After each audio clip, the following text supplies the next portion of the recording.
शुंठी का, वो स्त्रियों को प्रसूति के बाद खाना है। तो ये शुंठी खाएंगे तो उसमें प्रसूता को बहुत सारे वात प्रकोप से बच जा सकता है। पहले 10 दिन, दूसरे 10 दिन, तीसरे 10 दिन प्रसूता के बहुत महत्वपूर्ण होते हैं। जो सवा महीना है उसमें स्वास्थ्य का ध्यान रखना है। बालंत काढ़ा करके एक बनाती है सांडू कंपनी, नंबर 1, नंबर 2, नंबर 3। तो ये कोई ये ना समझे कि मैं सांडू का बता रहा हूँ तो कोई कमीशन होगा मेरा और नई कंपनी बता रही है इसके लिए मैं नाम देता हूँ, जनरली नाम नहीं लेता हूँ, लेकिन और कोई कंपनी नहीं बना रही है। बाकी ये मिशन का काम है, इसलिए कमीशन का कोई सवाल नहीं है कहीं पर भी। तो जो दूसरे की वस्तु हम रखते हैं वहां पर दूसरे का नंबर देते हैं, आप बेशक रहिए, रिपोर्ट करवाने को भेजते हैं, कहीं पर कोई भी प्रकार का कमीशन नहीं होता है। तो इसके लिए आप ये मत समझ लेना, क्योंकि लोगों को भ्रांति होती है कि गुरुकुल शायद इस कमीशन से चलता होगा, लैब वाला देता आता होगा या सांडू कंपनी वाला कवर भेजता होगा। तो बस मुझे पहचानता भी नहीं हूँ सांडू कंपनी को, लेकिन बालंत काढ़ा को पहचानता हूँ। तो बालंत काढ़ा अच्छा बना है। किस चीज के लिए आजादी? वो प्रसूता के 10 दिन, पहले 10 दिन, दूसरे 10 दिन, तीसरे दिन के लिए 1, 2, 3, 1, 2, 3 आता है, उसने वो बनाया है। तो ये सेवन कर सकते हैं। बालंत काढ़ा नंबर 1, बालंत काढ़ा नंबर 2, एक ही फार्मेसी बनाती है वो भारत में, वो सांडू है। तो ये 3 काढ़े का सेवन करेंगे तो प्रसूता अवस्था में अच्छा रहेगा। उसके बाद लड्डू बताए हैं, मतलब सौभाग्य शुंठी पाक के। घर पर गोंद का सेवन बहुत अच्छा है। गोंद जो आता है उसका कुछ करके खा सकते हैं आप। भोजन में घृताधिक सेवन कर सकते हैं, घृत का प्रयोग कर सकते हैं, तेल का प्रयोग कर सकते हैं, उसमें स्निग्धता होती है। कुछ प्रयोग हम बताएंगे, लेकिन वो शायद हमारे पास जब जुगा तब एक प्रसूति का ये तो सामान्य आहार की समझ दे दी, ये चल गया। कभी हम उसकी विशेषता से कि एक टॉपिक की चर्चा करने वाले एक विशेष करेंगे, और इसके आगे की ये तो अभी तक को तो यही था, यही तो आप कल जाकर उसको ले सकते हैं सब कुछ, ऐसा मैंने बताया है। प्रसूता अवस्था में कोई व्याधि होती है संक्रामक, या कोई प्रसूति में कोई तकलीफ होती है, तो उसके लिए बताया है कि पानी पर्याप्त मात्रा में पीना है, पानी घटना नहीं चाहिए, आस्थापन बस्ती लेनी है, ताकि प्रसव आज जो कुछ कराना पड़ता है वो ऐसा पेट साफ नहीं होता है तो प्रसूति में बहुत तकलीफ होती है। इसके लिए वो मार्ग साफ हो प्रसूति, इसके लिए आयुर्वेद में आस्थापन बस्ती का विधान है। आयुर्वेद में मात्र एक 8वें महीने में की जाती है वो आस्थापन बस्ती है, तो वो एक दे, या कोई एनिमा वगैरह 8वें महीने में दे, तो ताकि वो उसका मल मार्ग से अच्छा रहे और कोष्ठ शुद्धि हो जाए। तो इसके लिए एक बात हम बताते हैं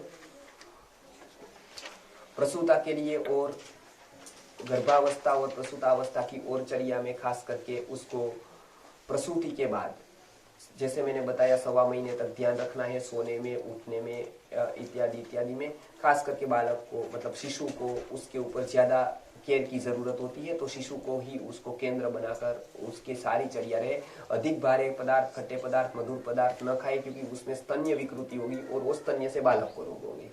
अब बालकों की दवाई है वो 2 तरह से है, एक तो बालक को सीधी देनी है और एक माँ को देनी है। तो माँ को दवाई दी तो वो स्तन्यपान कराने वाले बालक को पहुंच जाती है स्तन्य से, तो इसके कारण उसकी बहुत सारी दवाई ऐसी भी है जो औषधि माता को दी जाती है। मतलब उसकी अभी दूध की समस्या जो स्तन्य की है उसके बारे में मैंने बताया है।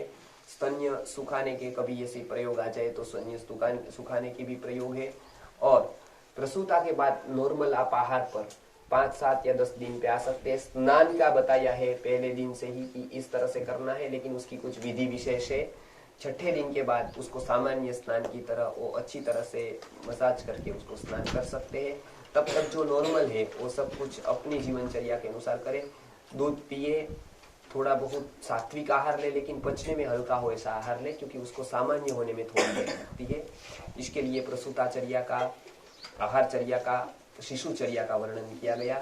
शिशु को बुद्धिमान बनाने के लिए एक मेधाजनन संस्कार होता है, लेकिन वो बहुत बाद में होता है। 8 साल से लेकर उसकी 12-13 साल की उम्र में ये संस्कार किया जाता है। उससे उसकी मेधा का जन्म होता है, वो मेधावी व्यक्ति बनता है। आजकल हम देखते हैं कि विवेकानंद कहते हैं give me 100 Nachiketas and I shall change the world. लेकिन ये विवेकानंद ने ये एक मांग रखी थी अपनी, बाकी को अलग अलग मांग रखते थे, लेकिन विवेकानंद की मांग बहुत समझने जैसी थी। गिव मी 100 नचिकेतास ऐसा बताया था, and I shall change the world. लेकिन वो पूरी नहीं हो पाई, नहीं हो पाएगी और नहीं हो सकती। गुरुजी बताते थे क्योंकि ये 100 नचिकेता मतलब ये फैक्ट्री में बन नहीं सकते थे, नहीं तो विवेकानंद के बहुत भक्त थे और बोपति उन्होंने बना दिए होते विवेकानंद। वो कोई प्रवचन से नहीं बन सकते हैं, नहीं तो विवेकानंद खुद अच्छा प्रवचन करते थे, वो बना पाए होते। और कोई लोग कहते हैं कि उन्होंने 100 का बताया था, हमने 1000 तैयार कर दिए, तो वो बहुत फर्क है नचिकेता में।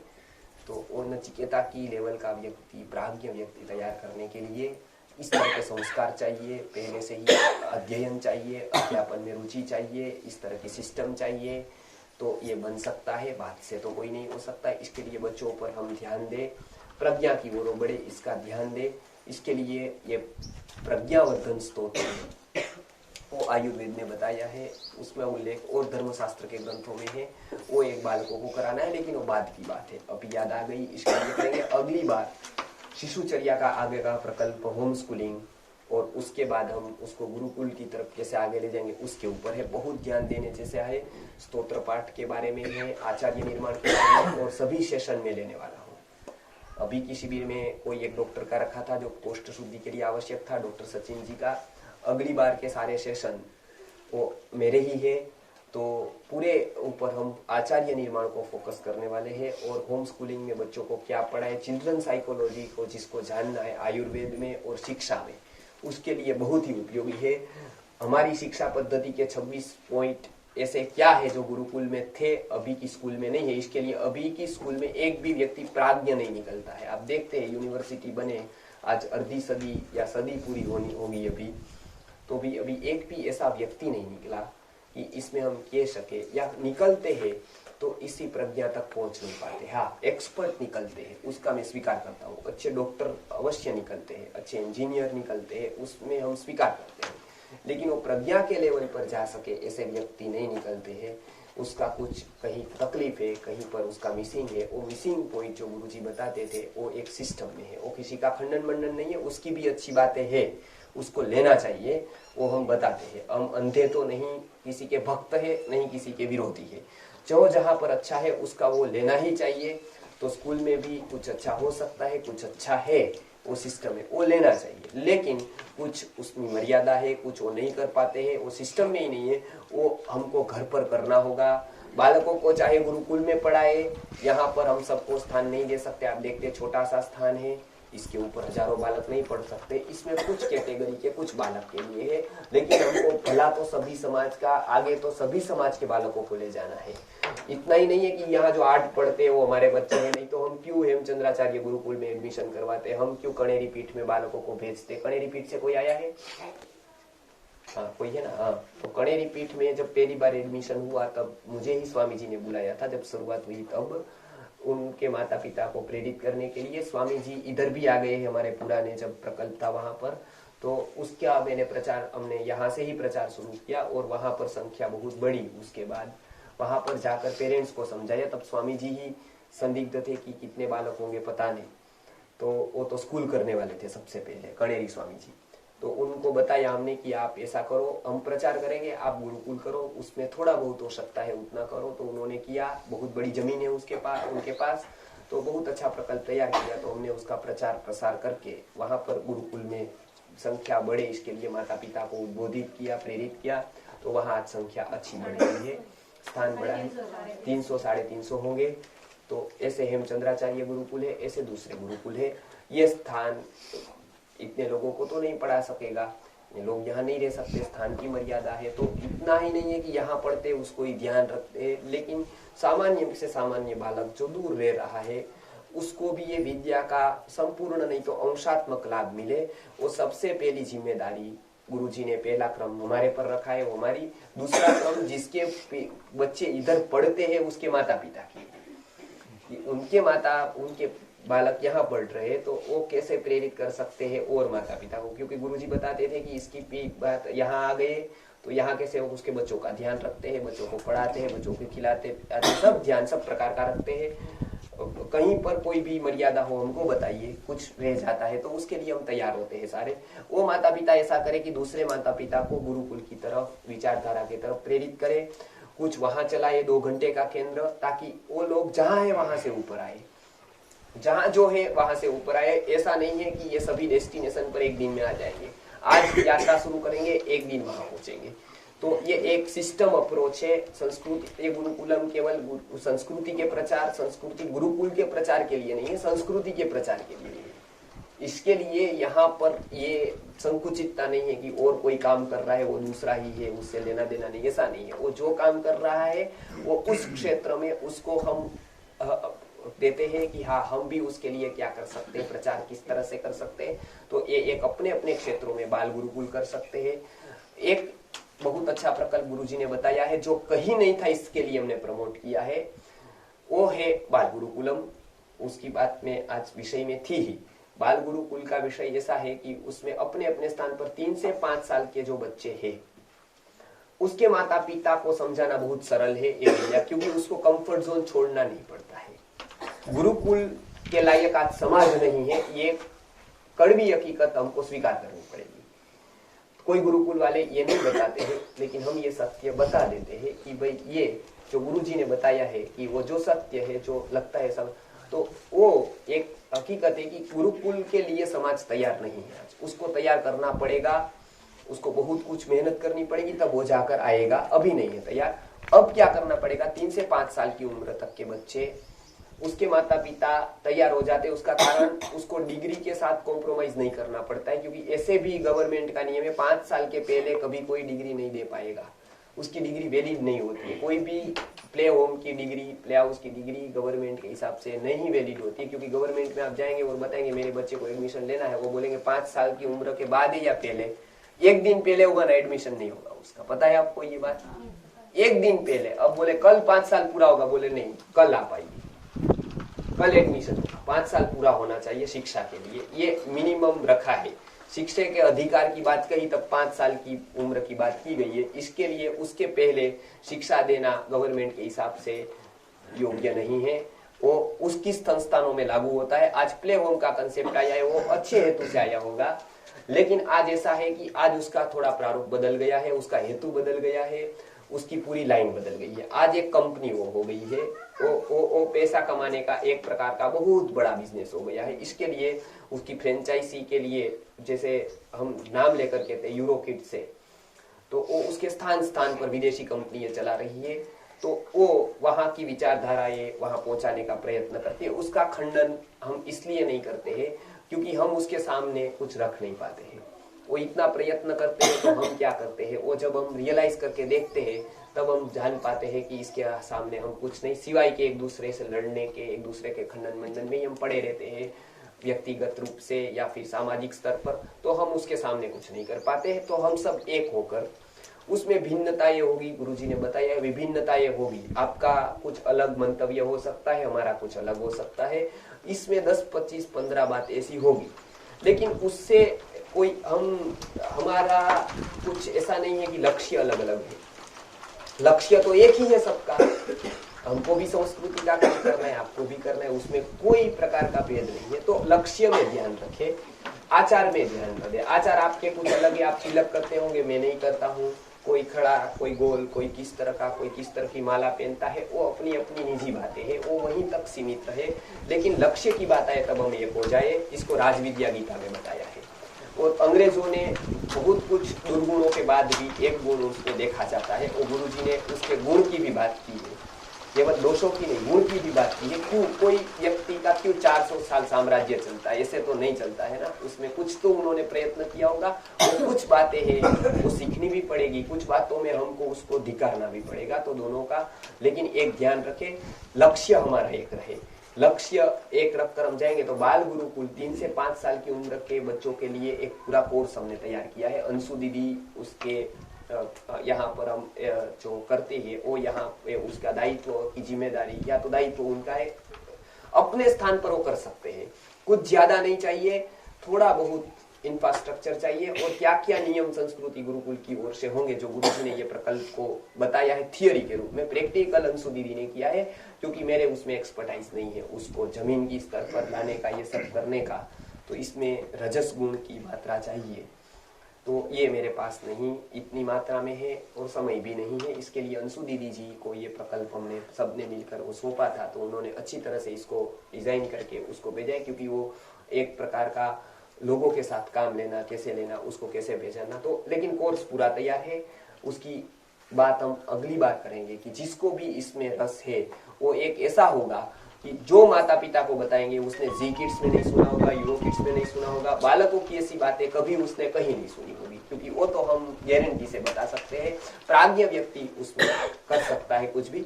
ये एक बात थी। अगली बार हम फिर आएंगे। इसके पहले 15 मिनट है, जो कोई अपना अनुभव, अगली शिविर है वो अगली शिविर का दिनांक निश्चित हो गए हैं, अप्रैल महीने में है वो। आप जो आना चाहते हैं वो दिनांक फिक्स कर। इसकी अगला स्टेप है वो कोई पहली बार आएगा तो भी उसको उतना ही सरल रहेगा, कोई कठिन नहीं है। अब अगला स्टेप वहां पर बालकों को संस्कार देने का, औषधि का और गुरुकुल की तरफ उसको आगे बढ़ाने की जो चर्या है जो मैंने बताई, वो 5 साल के बाद के बालकों की बात है, वो हम आगे करने वाले हैं। तो अगली बार भी पूरे मेरे सेशन है और पूरी तरह से हम इसी तरह से आएंगे। तो जो हमने सीखा है उसके ऊपर प्रश्न है वो हम थोड़ी देर पर लेंगे और उसके बाद अनुभव का कथन करेंगे। 15 मिनट प्रश्नोत्तरी की है। जो प्रश्न YouTube के वीडियो में मेरे आ गए हैं उसका मैं जवाब दूंगा, YouTube पर है। जिसका नहीं आए है उसका मैं जवाब दूंगा। जी कोई प्रश्न है? जी દુર્વાનો રસ્તો નશ્ય કરું તમને બીજા ચોથા મહિનામાં ગર્ભિણી સ્ત્રીને કેટલો ટાઈમ આપવાનો? एक समय जब संस्कार होता है तभी, એક ही बार जब संस्कार का समय है तभी, उसके बाद नहीं। जी और कोई अंदर का है उत्तम जी जल्दी। ध्यान के जो श्लोक हाँ एक मिनट बोलिए। हाँ गुरुजी, बकरी के दूध का महत्व जो आपने बताया है वो शास्त्र के आधार पर आयुर्वेद का रस कैसा फॉलो कैसा फॉलो किया जाए, उसको बच्चों को देना है। लेकिन पालन पोषण उसका बकरी का कैसा करना है या हाँ वो तो अलग ही बात है। अब बकरी का पालन पोषण तो अभी एक बार हम दिखाएंगे या तो यहाँ रखनी पड़ेगी। नहीं उसके बाद को जो है ना कटने के लिए वगैरह जाना वो दुरुपयोग होता है ना, उसका दुरुपयोग जो होता है ना। किसका? नहीं वो हर जगह, वो तो यहाँ का विषय नहीं है। ऐसे बकरी का दूध मिलता है वही, मतलब या तो बकरी रखे तो वो आसान है संभालने, बहुत आसान है वो। तो ये कटने के लिए जाना वगैरह को तो ठीक है, वो तो अपनी रीत से हो रहा है, उसमें हम क्या कर सकते हैं या करेंगे तो करेंगे, लेकिन चिकित्सा के विषय में उसके दूध का प्रयोग इतना है, बकरी की बात अलग। और जी आपने संतान गोपाल मंत्र में ध्यान के श्लोक जी कब बोले? जी ध्यान के श्लोक कब बोलना है? मंत्र बोलने से पहले। जब भी ध्यान की बात आएगी वो मंत्र के पहले आते, मूल मंत्र से पहले। और रोज सुबह, रोज शाम को बोल सकते, सुबह बोल सकते, और उसके बाद जो आप अगर बोलते हैं वो रात्रि में, वो रात्रि और स्टार्टिंग से गर्भाधान से पूर्व। जी अब जो जीभ जलाती है हाँ, अब ये प्रश्न अच्छा है, 2-3 लोगों का ये प्रश्न था कि इसका कोई श्लोक एक मिनट। अब जिसका जिह्वा का प्रॉब्लम है कुछ, जैसे बोलने का, तो अलग अलग अक्षरों से डिफाइन किया है। साधारण उसके लिए अक्कल करा करके एक वनस्पति का पाउडर आता है, अक्कल करा। अक्कल करा। वाचा शुद्धि के लिए सरस्वती नमः ऐसा एक मंत्र का जप करना होता है उसको, सरस्वती का, क्योंकि उसकी वाचा की अधिष्ठात्री के रूप में सरस्वती को माना गया है। इसके लिए उसको कराए। बहुत सारे बालकों की इसकी वाचा शुद्धि। या अक्कल करा कोई भी दुकान पे, गांधी की दुकान पे मिलेगा आपको, चूर्ण मिलेगा। वो चूर्ण को आधा चम्मच जितना लेकर या तो दूध के साथ या मधु के साथ समान मात्रा में मधु को मिलाकर उसको चाटने को दे। अक्कल करा, फिर उसकी जीभ पर लगाए, वो तम तम ऐसा होगा, थोड़ा बहुत उसको हिचकिचाहट होगी। अक्कल करा का चूर्ण। ज्योतिषमती ज्यादातर वो इसमें भी है, लेकिन ज्यादातर उसका कार्य तो स्मृति के ऊपर है। ज्योतिषमती का एक प्रयोग आप याद रखें, उसके 1 मिनट इसका कितना, हाँ उसको दिन में 2 टाइम देना है, सुबह और शाम को। 1/4 टीस्पून से लेकर आधा चम्मच तक, ज्यादा नहीं देना है। जीवा पर लगाना है उसको। ये ज्योतिषमती का एक बहुत अच्छा प्रयोग है। कितना दिवस માટે लगेगा? ज्योतिष एक ले जाते हैं जी। कितने दिन तक देना है? 3 महीने से 6 महीने तक। समय 2 बार दिन में लगाने का अलग, दूसरी बार ज्योतिषमती का प्रयोग, ये पूरा कर दीजिए। पूरा ज्योतिषमती के प्रयोग के बारे में बताया। उसमें ज्योतिषमती का एक बहुत अच्छा प्रयोग है। ज्योतिषमती के बीज को ब्राह्मी के रस की भावना देनी है। ब्राह्मी के रस की भावना देने के बाद उसको सुखाकर फिर उसका तेल निकालना है। वो तेल का उपयोग करना है। जो हमारा स्मृतिवर्धक है ना, स्मृतिवर्धक तेल, वो ज्योतिषमती ही उसमें मुख्य है। केवल उसमें ब्राह्मी के रस की भावना दी गई है उसको, सब बीजों को। तो ब्राह्मी के रस निकालकर, जटामासी का रस निकालकर उसकी भावना दे, सारी मेद्य औषधि का भावना दे। लेकिन ऐसे भी उपयोग करेंगे तो अच्छा ही है। उसका उपयोग बहुत ही अच्छा है। विद्यार्थी अवस्था में हमने पूरे काल तक सेवन किया है उसको, मतलब उसको 10 ऊपर की उम्र को कर सकते हैं आप, धीरे धीरे शुरू, मतलब नहीं, कभी भी छोटे बालक 2-3 साल के हैं तो हमने बहुत बार इसका प्रयोग किया है। तो ये आप कर सकते हैं। 1-2 साल का बालक हुआ उसके बाद आप कर सकते हैं उसको प्रयोग। हम यहाँ करवाने वाले हैं अभी सभी बच्चों को धीरे धीरे। उसको ठंड में देना है बहुत अच्छा, गर्मियों में उसको कम दे, 1-2 बूंदी दे। वो बहुत गर्म है, बराबर। जिसको कफ प्रकृति है बहुत अच्छा रहेगा उसके लिए, सर्दी नहीं होगी, इन्फेक्शन से बचेंगे। वो बहुत उष्ण है, मतलब उसका पतासा साथ है। इसका हमेशा अनुपान में 2 बातें। अनुपान के लिए एक पतासा है, बतासा जिसको कहते हैं, शुगर कैंडी एक, और दूसरा दूध है गाय का। हाँ, ज्योतिषमती बड़ों के लिए अच्छा है। वो बहुत अच्छा है ज्योतिषमती बड़ों के लिए। स्मृति भ्रंश होता है या? हाँ, अब देखिए किसी को स्मृति भ्रंश होता है। बम्बई में हमने एक हॉस्पिटल में दिया था। बहुत सारे ऐसे हॉस्पिटल है जो इसके ऊपर, सिजोफ्रेनिया के ऊपर काम करते हैं। उसको दिया था, स्मृति भ्रंश में दिया था, मेमोरी लॉस, ये सभी वस्तुओं में उसका बहुत अच्छा प्रयोग है। 2 से 3 हम ऐसी हॉस्पिटलों में उसको देते हैं जो स्मृति का प्रॉब्लम है या फिर कोई मानसिक तकलीफ है।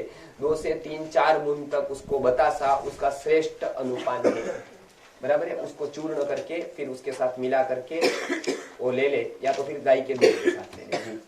आपने कहा कि 4 महीने तक बच्चे को सूर्य के प्रकाश में सीधे नहीं रहना है, तो कभी जब बॉर्न होता है और जॉन्डिस होता है तो कहते हैं कि सूर्य के सुबह वो कैसा यहाँ से आता है, मतलब जो सूर्योदय का सूर्य है विंडो में से आता है उसको। और बच्चे को कपड़े कब से पहनने चालू करें? कपड़े छठी के दिन जो होता है ना, वहां से शुरू होता है। तब तक उसको लपेट कर रखने का विधान है।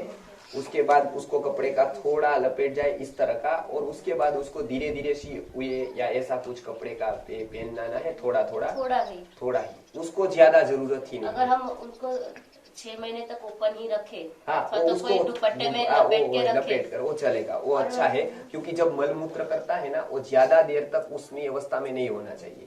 क्योंकि जब मलमूत्र वो पास करता है तभी उसको साफ करना है। अभी हमने वो क्या आया है, उसका नाम क्या है, डायपर। तो वो बहुत लोग बताते हैं कि मैंने डीपी नहीं बदला था तुझे डायपर बदलने के लिए, ऐसी माताएं कहेगी अभी। और उनको ठंडे पानी से ही तो वो समझ गए। गुरुजी व्हाट्सएप का आता है ना, मैं थोड़ा बहुत भी जानता हूँ। और एक बात ये पूछनी थी कि उनको ठंडे पानी से ही नहलाना नहीं, थोड़ा गर्म करके ही उसको नहलाना है। ठंडे पानी से बालक को नहीं नहलाना है। इट इज नॉर्मल पानी। हाँ, नॉर्मल नहीं, थोड़ा गर्म करके, वार्म वाटर कहते हैं ना, थोड़ा आप ले उसको, अधिक गर्म नहीं, ठंडा नहीं, ऐसा आपको नॉर्मल टेम्परेचर हो उसका। प्रथम स्नान कितने दिन के? प्रथम स्नान उसको पहले घिसकर स्नान करा सकते हैं। प्रथम दिन में साफ सफाई कर सकते हैं उसकी। फिर 2, 3, 4 दिन, 6 दिन के बाद उसको स्नान, व्यवस्थित स्नान करा सकते हैं। 2-3 दिन में भी करा सकते हैं। जब उसका मल वगैरह अटका हो कुछ हो तो वो स्नान पहले दिन से करा सकते हैं। लेकिन वो विधि है पूरी, उसको साफ सफाई कैसे, ऐसा नहीं कि उसको रख दिया और कर दिया, ऐसा नहीं। लेकिन उसको साफ करके बहुत हाथों से, पानी से उसको साफ सफाई करके ऐसे स्नान कराना है। हम जैसे करते ऐसे नहीं। सुवर्ण प्राशन है जो बच्चे को देना है बॉर्न के समय, तो वो उनकी वो नाल जो डॉक्टर जब तोड़ते हैं तो उससे पहले देना है कि बाद? उसके बाद नाल छेदन पहले है, उसके बाद सुवर्ण प्राशन का, तब वो स्वतंत्र हो जाता है ना, अस्तित्व उसका स्वतंत्र हुआ। तब तक वो जॉइंट वेंचर था, अब वो अलग तब उसका पहला संस्कार होता है, क्योंकि वो अब स्वतंत्र रूप से आया। अब उसके माँ के संस्कार के साथ संस्कार था। पहला कर्म जात, मतलब बाहर हुआ, गया, आया, उत्पन्न हुआ और उसके आज बाद आज जो आया है ना कि उसकी वो जो नाभि में स्टेम से सेल। निकलता है, स्टेम वो भी सेल। बैंक आया हाँ, वो है, है, पता तो है। वो करना है कि हाँ नहीं, वो करना है, उसको संभालने की विधि है आयुर्वेद में, उससे बहुत रोगों में फायदा होता है। हाँ वो ऐसा ही है। वो घर पर भी संभाल सकते हैं, तो वो नहीं, संभाल उसकी नहीं। विधि अभी हमने प्रैक्टिकल नहीं किया है, थोड़े दिन तो में फिर हम उससे करेंगे। हम- हाँ, उसके ऊपर हम कुछ नहीं बोलेंगे अभी। तो अभी तो हाँ। बैंक में ही रखना पड़ेगा ना। वो आप रखिए, जैसे लॉकर में पैसा रखते हैं, इस तरह से आप रख सकते हैं। તમને કીધું ને નાડી કાપવા માટે આ ધીમેથી કાપવી જોઈએ હા, અમુક એ તો time પક્કા. તો એ. એ શું છે કેવી રીતના ડોક્ટર તો તાર કોઈ માનશે નહીં આ વસ્તુ नहीं नहीं, वो आपने ये उसको तो हमको ही कर्तन करने को बोलना है कि धीरे धीरे करे वो। डॉक्टर को सब उसको एक बार क्या है, वो साइकोलॉजिकल प्रोसेस है, वो फिजिकली उसमें कोई फर्क नहीं दिखेगा उसको, डॉक्टर को। डॉक्टर क्या मानते हैं, चक्र को नहीं मानते, एनाटॉमी में नहीं आता है, तो फिर कुछ बातें साइकोलॉजिकली होता है, वो नहीं मानते हैं। लेकिन वो अनुभव होता है ना, आपने इधर किसी को गलत बोला तो उसके शरीर में चेंज आ जाता है, तो वो आप दिख सकते हैं। लेकिन उसमें कुछ ऐसा बाहर घात ऐसा नहीं हुआ, इन्फेक्शन तो नहीं हुआ, लेकिन इसकी आपके शब्द का प्रभाव पड़ा, उस तरह से उसको तुरंत काटने से वो एकदम सप्लाई लाइन बंद हो जाती है। हम क्या करते हैं, धीरे धीरे करते हैं ना, कोई बात ये इन लोगों को अच्छा आता है, किसी के साथ नहीं बोलना है तो धीरे धीरे व्यवहार कम कर देते हैं। कभी शादी में जाते हैं तो देर से पहुंच जाते हैं, बराबर, फिर दूसरी बार और देर से पहुंच जाते हैं, फिर धीरे धीरे उसको पता, तो वो उसका आघात सहन हो कर सकता है वो व्यक्ति। चलो एकदम तो फिर हम उसकी जगह बनाने लगते हैं, उससे हम ये करते हैं कि फासला बनाते हैं। तो उसी तरह से वो एकदम कट करने का मना किया, उससे उसको मानसिक, और वो गाय पर भी होता है। गाय पर आप देखेंगे, बछड़े को छोड़ेंगे तो साइकोलॉजिकली उसको इतना आकर्षण होता है कि उसको दूर करने में उनको भी दुख होता है, दोनों। तो बच्चे को तो होगा, क्योंकि वो हमको पता नहीं, लेकिन उसको पूरा पता होता है, क्योंकि वो पूर्व जन्म से ये सब करता है। इसके लिए वो, आप देखो, बच्चे को लगाया स्तन पर तो कैसे वो खींचने लगता है, उसको कैसे पता चलता है कि ये स्तन में दूध होता है, वो मेरा पोषण करेगा। ये क्यों सब पता होता है उसको कि ये मेरा पोषण करेगा, इसके लिए खींचता है। वो पेट भरने के बाद छोड़ देता है, क्योंकि उसको पता है मैं छोड़ दूंगा तो मतलब अब मुझे अंदर नहीं चाहिए, तो मैं इसको स्टॉप कर दूंगा तो बस हो जाएगा स्टॉप। फिर वो स्तन पर लग जाता है, तो स्तन पे क्यों पता चलता है उसको कि इसको ही पकड़ना है मुझे, हाथ क्यों नहीं पकड़ा माँ का, पैर क्यों नहीं पकड़ा उसने, और सब जगह लगाए, लेकिन स्तन पर लगा देंगे तो तुरंत चूसने लगेगा। तो बहुत सारी आयुर्वेद ने बात बताई है कि एकदम नाल छेदन होता है ना, उस समय बालक को आघात होता है, वो एकदम उसको सप्लाई लाइन बंद हो गई, तो उसको धीरे धीरे करना है, एकदम आधी काटनी है, फिर थोड़ी, फिर थोड़ी, फिर थोड़ी। इसके लिए प्रसूतागार की अच्छे व्यक्ति, उत्तम संतति के लिए जो आज नहीं है, करोड़ों करोड़ों में कोई एक व्यक्ति उत्तम आता है, करोड़ों करोड़ों में, एक लाखों में नहीं है। भगवान ने बताया मनुष्याणाम सहस्रेषु कश्चित् यतति सिद्धये, तो मनुष्याणाम सहस्रेषु मतलब अनंतों में एक। उस समय का रेशियो अलग था, इस समय बहुत। ऐसे उत्तम कैसे आए, वो आयुर्वेद बताता है कि श्रेष्ठता की ओर। इसके लिए वो हमको ही प्रसूतागार की व्यवस्था कभी करनी पड़ेगी, समाज में ही एक अलग भवन लेकर कुछ अलग करके, तभी ये संभव हो पाएगा कि वो एक उत्तमता की ओर बढ़े, ताकि उसको कोई प्रकार का आघात ना है। और वो इतने इफेक्ट करता है। वैदिक पेरेंटिंग के ऊपर हम जब लेते हैं वर्ग, अगली बार है वैदिक पेरेंटिंग का, तब ऐसी बहुत सी बातें हैं जब हम गलती करते हैं, हमको पता नहीं है, कभी डॉक्टर गलती करते भुगतना हमको पड़ता है, तो वो न करे, कम से कम गलती हो, इसके लिए है नाल छेदन धीरे धीरे करना है। उसके बाद जात कर्म संस्कार है, ये बात बताई मैंने। उसमें सुवर्ण का घिस कर देना उत्तम है। हमारा सुवर्ण प्राशन आता है तो भी हम मना करते हैं। सुवर्ण प्राशन तो हमारा ये है ना, व्रत में है, गुरु जी की सबसे प्रथम वहीं से शुरुआत है, आमलकी रसायन के बाद।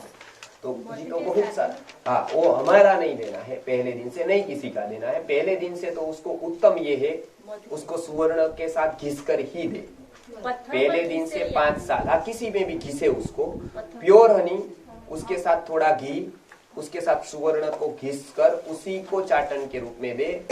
वो 5-10 दिन के अभ्यास के बाद या 1 महीने के अभ्यास के बाद ही हमारा शुरू करें भस्म का। तो ऐसी बात नहीं है कि सब लोग बताते हैं हमारा, लेकिन हम उसको किसी का भी मना करते हैं, क्योंकि हर एक सुवर्ण में भस्म का ही प्रयोग होता है। मधु और घी विरुद्ध नहीं है ना? नहीं, वो मात्रा विरुद्ध है उसका। मात्रा विरुद्ध मतलब एक मात्रा में नहीं जाना चाहिए। एक मात्रा तो 18 प्रकार के विरुद्ध में घी और मधु मात्रा विरोध है उसका। मतलब एक मात्रा में, जैसे घी 5 बूंद दी तो मधु 5 बूंद नहीं दे सकते, 2-3 बूंद दे सकते हैं।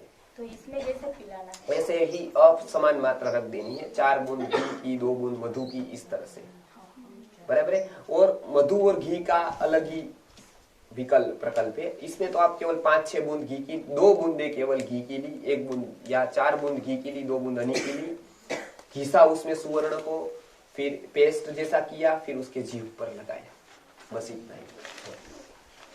नामकरण संस्कार और ये चूड़ाकरण संस्कार आता है मुंडन का, हाँ। उसका लाभ है और कैसे करना है? हाँ, चोल संस्कार की अभी मैंने बात नहीं की है इस विषय पर, क्योंकि वो थोड़ी बातें हैं, तो चोल संस्कार की बात थोड़ी बाद में आती है। जैसे कि उसको बाल को निकालना उसको कहते हैं, वो कराना चाहिए आयुर्वेद के हिसाब से। तो चोल कर्म जिसको कहते हैं, चूड़ा संस्कार, चूड़ाकरण संस्कार कहते हैं, वो करवाना चाहिए। जो विधि है उस तरह से करवाना चाहिए। आयुर्वेद में केवल उतना ही है। उसके बाद तैलाभ्यंग शुरू करना है यहाँ पर। उस समय तो करते ही है, लेकिन बाद में जो खाली रहा, बाल नहीं आए, उसके बाद आप कोई भी प्रकार के तेल का उपयोग यहाँ पर करें, खास करके एरंड तेल का करें। तो इसके लिए जन्म के जो बाल होते हैं वो उसके बाद निकाला जाता है, उसका भी एक संस्कार होता है, लेकिन आज वो विधि के रूप में नहीं है। आज केवल वो भी इस तरह से केवल बाल ही निकालते हैं, लेकिन उसको मालिश करने को रोज बताया गया है। उसके बाद चूड़ाकरण होगा, उसके बाद एक मिनट, नामकरण का 10वें दिन नामकरण करना है। संस्कार की बात आई तो जन्म के बाद जो नामकरण होता है वो 10वें दिन करना है। वो पिता को करना है। पिता डिसाइड करेगा क्या नाम, उसमें जो अर्थ वाला होगा, मांगलिक नाम, ऐसे नाम रखेंगे। जो स्त्रियों के जैसे हम पूतना नाम नहीं रखते हैं, बच्चों के जैसे और कोई नाम बाद में नहीं रखते, कन्याओं के नाम से नहीं रखते, ऐसा कुछ वो सामान्य समझ है ये। राशि पे जाने से, नक्षत्र के चरण से दो विकल्प है, उसमें रख सकते। कोई भी नाम आया तो वो मतलब अच्छा मांगलिक नाम वाला हो, 2 विकल्प है उसमें, नक्षत्र के चरण के वाइज है और राशि के वाइज भी है, वो दोनों है। तो दोनों में से कोई भी एक पसंद कर सकते हैं। अक्षरों के ऊपर भी डिपेंड है कि कितने अक्षर का रखेंगे, लेकिन वो